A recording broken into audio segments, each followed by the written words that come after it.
Hey guys, it's Coco Kinsey back at it here on Coco Wednesdays. Let's just get into this topic, guys. Unfortunately, we are here sitting in America, yet talking about another mass shooting. Uvalde, Texas, yesterday, 21 people were left dead. 19 children. 19 of those being children. And this is coming off the brinks of another mass shooting just last week in Buffalo, New York. This is the 213th mass shooting that we have had in the United States this year. Not talking this year. We have not even been through 213 days of the year, yet we have had 213 mass shootings on record to date this year. Something has to change. Something has to change, and now.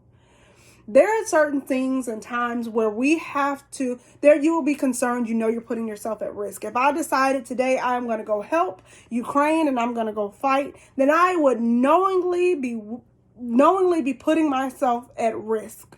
And I would say this is obviously me deciding that I'm willing to take the risk. Me going to the grocery store, me going to the hospital, me going to the movie theater, sending my kids to school should not be times where I feel like my life or theirs or my sister, brother, grandparents, whomever, somebody that I care about's life is on the line. That is absurd. It is ridiculous. It has been out of hand, and it's time to do something about it. I don't care what your party affiliation is, Democrats and Republicans, something needs to be done. I'm sick of the politicizing of it. Do I know and understand that it will take policy to change things? Of course. But the back and forth banter, the continuous bait and switch game that is being played on both sides is disgusting, because as it continues, people, and particularly children, are dying. And not to say that, and I specifically reference children because so often, and obviously with the Roe vs. Wade coming up again, it continuously seems to be brought up when we care about children's lives, which we should always care about it. I will never attack somebody for being pro-choice, pro-life, whatever. You have the right to choose what you decide. But because it has been a topic of discussion, and in particularly those who continuously push pro-life, where are you now? Seriously, because we continue to talk about pro-life and we continue to talk about being a voice for the unborn, being a voice for those. Okay, I applaud you for those that wholeheartedly believe that, then I am wholeheartedly with you. I understand it. However, what about these children? What about these humans, these live beings who continuously are being killed right now, who are here, who have voices? Why is it okay, and why do we look the other way so much, or we need to figure so much out when it comes to this? Do I understand that it's not an easy one and done thing? Of course I do. Will it change everything as policies are done? No, there's always going to be anomalies. There's always going to be times where stuff slips through, but we can and we have to do a better job. We consider ourselves a world power. We have so much privilege. We have so many things that make us a world power, but yet there are so many other countries who don't have it. Right across the border in Canada, who have all the same things that we have, the same privilege, all these things, which we could go into a whole lot of things there if we don't have. However, let's start with the mass shootings and kill. They don't have it. So what is it about us that we need to do? Now, first of all, let me say I am not anti-gun. I get it. Like, we live it would be in a perfect world. Ideally, we should be able to walk around and not need guns. We should. You should be able to walk down the street, like I said, wherever you go, and not have to think about that. But that is not the reality of what we are living in. And there are so many communities, which I could break down which maybe I will on another video. There are so many places where you need a gun. There are so many instances where a gun is needed. Do I understand also that most people who have guns, because I think the problem is on so many political things, a lot of times people go to extremes. Now, will there be extremes? Of course, there will always be extremes. But understanding that most people who have guns will not use them. They will not use them. But having a gun to defend yourself, I totally get. Now, as we talk about guns now, when we specifically get into assault rifles, when we start getting into assault rifles, I've gone back and forth myself, guys, with it. Like, because the only reason you would have an assault rifle is to kill in masses. That is the only reason. Could you defend yourself with something less than an assault rifle? Of course. Of course. But then we go into the real discussion of when we start thinking, I'm a history lover, so as we start thinking about things, when we start thinking about the Civil War, when we start thinking about the Revolutionary War, will there ever be times where we are on the brink of that, where militias can come? I mean, of course, I would love to say no, but this country has been, first of all, it's been divided for years. It was never completely brought together. But currently, in these modern times, we have really, modern present times, we have been pushed where things are really, really becoming divided. And almost social media has become an even more, where it has been a wonderful tool in some ways to unite, it has also been a tool overly used to be divisive.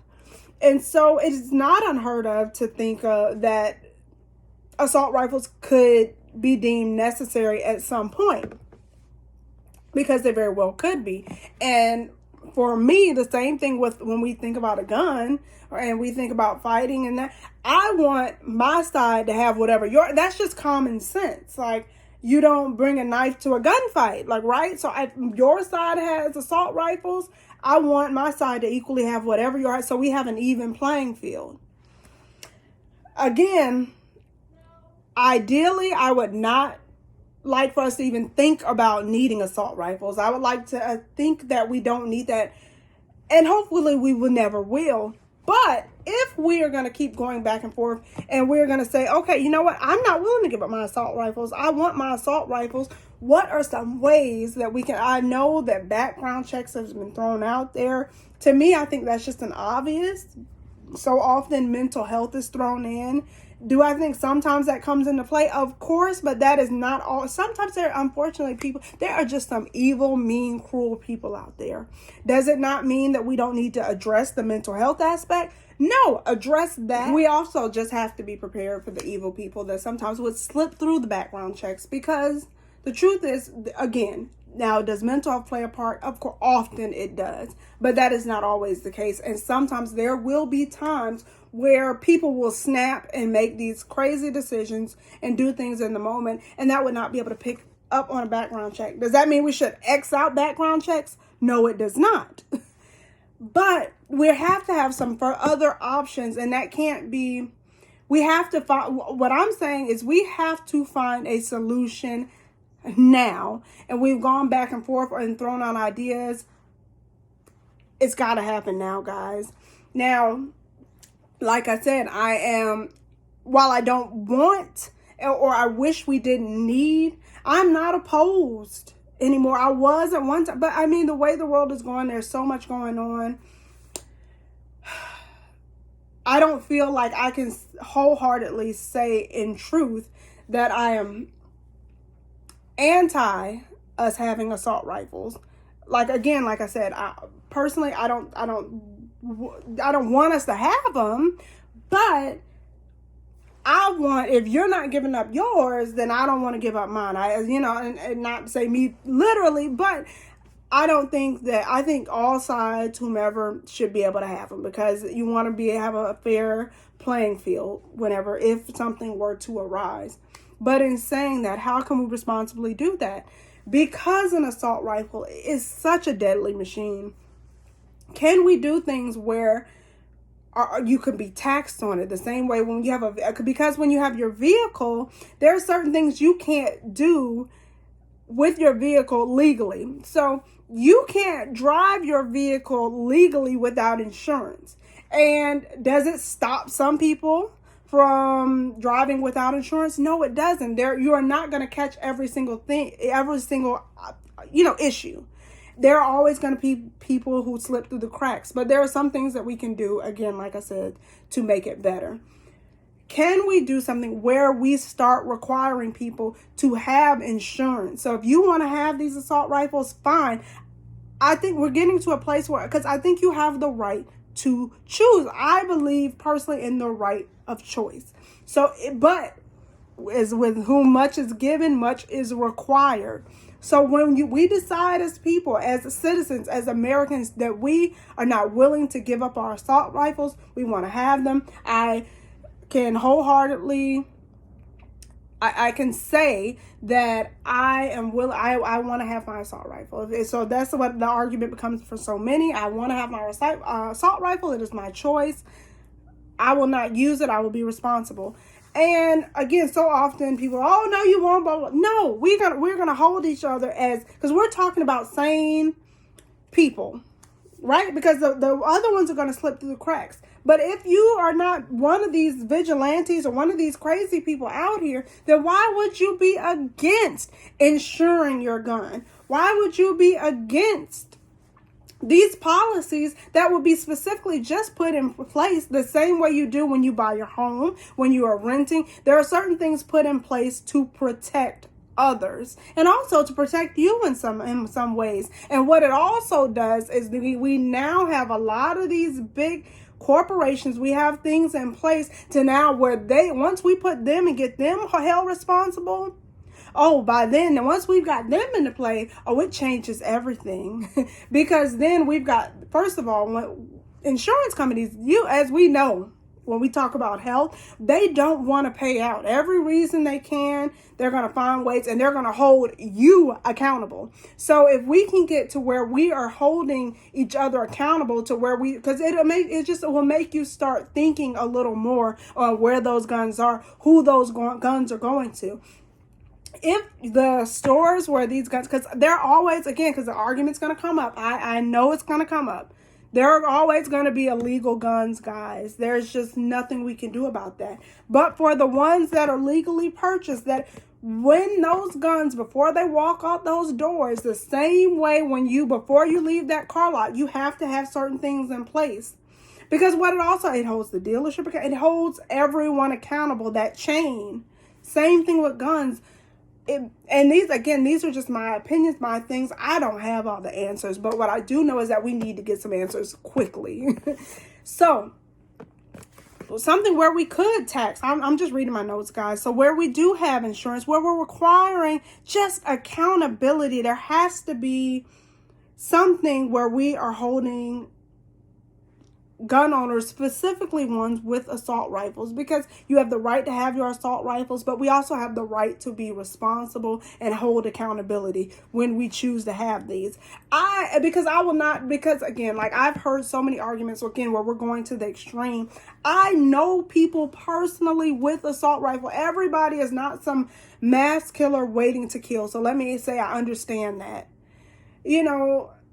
I totally get it, okay? I have a dear, I can't say a dear friend, but somebody who I really, really respect, who I went to high school with, who owns assault rifles, and he teaches courses specifically to women to be responsible gun owners, to be able to use these, but he does it responsibly. He does it with all the licensing and things that he needs. And so I do know and understand that there are responsible people out there who own assault rifles. I will not begin to say that all of them are some mass militia ready to go at any moment. But how can we hold each other as citizens accountable? Can we have more license requirements like we have with car owners, where something is in place where we really are tracking what is going on? And to me, that doesn't seem absurd, because it's just simply saying, look, I want to protect myself. I want to protect others should this get in the wrong hands.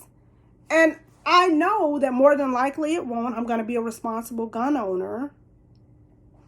but I'm willing to do this to have the thing that I want. There has to be give and take. We have become such a nation divided on so many issues where nobody wants to give and take, but that is the reality of making deals. It is the reality of we have to have compromise. You want this, then we have to be willing to do this, because we can't keep losing lives. So let's all take a moment. In this moment, we can argue about pro-choice, pro-life when it comes to abortion, but for everyone sitting here breathing the air right now, let's all take a moment to be pro-life. I don't care where you stand on gun, whatever, but we are not being pro-life if we are not holding those accountable and coming up with ways to be responsible before we keep having mass shooting after mass shooting. There is no way in a country that is supposed to be a world power, that is supposed to be this elite, we consider ourselves the standard. There is no way we can continue to consider ourselves the standard where people are looking to the West and we cannot get this under control. Again, remember, before I leave you guys, remember, we are at 213 mass shootings in 2022. That's just it right now. So on this date, 213. How can we not get to 214? How can we not get to 220 before June? Again, if you like this video, if you feel like you've got some answers or things that bother you, I don't care if you agree or not. All I ask is that in the comments that you keep it respectful. It is a passionate issue, and I understand that. But let me know what you guys think. Let me know what your feelings are. What gets you going, like in this topic. What is the most whether it be the most touching thing that you saw that kind of got you revved up, like me maybe. But leave it in the comments. Let's have that discussion. It is beyond time to have the discussion. It is beyond time to get uncomfortable, because it's going to take us to get uncomfortable, guys, before we can all truly get to a place of comfort. So I ask you to put your differences aside. Respectfully debate. That's fine. That's welcome. That's how we get to solutions. But as we are debating or having the conversation where we're talking about differences, again, let's all try to take a moment to be pro-life and consider how we can stop the death toll from going up 1 more, 5 more, 10 more. See you in the comments. If you have not, definitely go ahead, click subscribe, click the notification bell for more videos, and I look forward to talking with you guys next week. Peace.